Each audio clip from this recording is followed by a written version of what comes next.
Hi guys, ఈరోజు నేను పప్పు దోసకాయ చేస్తున్నాను.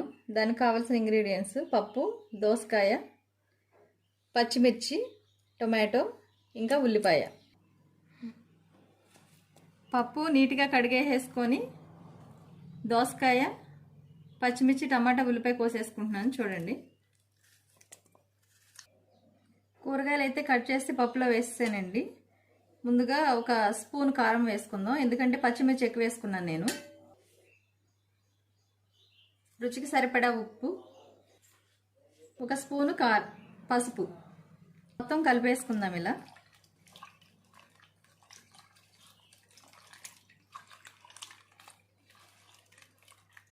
ఆన్ చేసి కుక్కర్ని స్టవ్ మీద పెట్టుకుందాం.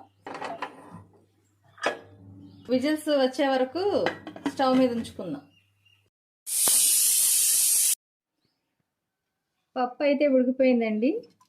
మెత్తగా రుబ్బేసుకొని తాలింపు పెట్టుకుందాం.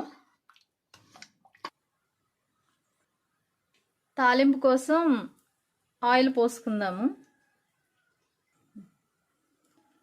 తాలింపు కోసం ముందుగా ఆవాలు వేసుకుంటున్నాను,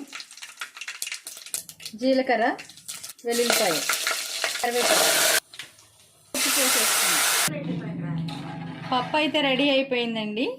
ఈ వీడియో అయితే మీకు నచ్చినట్టయితే లైక్ చేయండి, సబ్స్క్రైబ్ చేయండి, అలాగే మా ఛానల్ ఫాలో అవ్వండి. Thank you.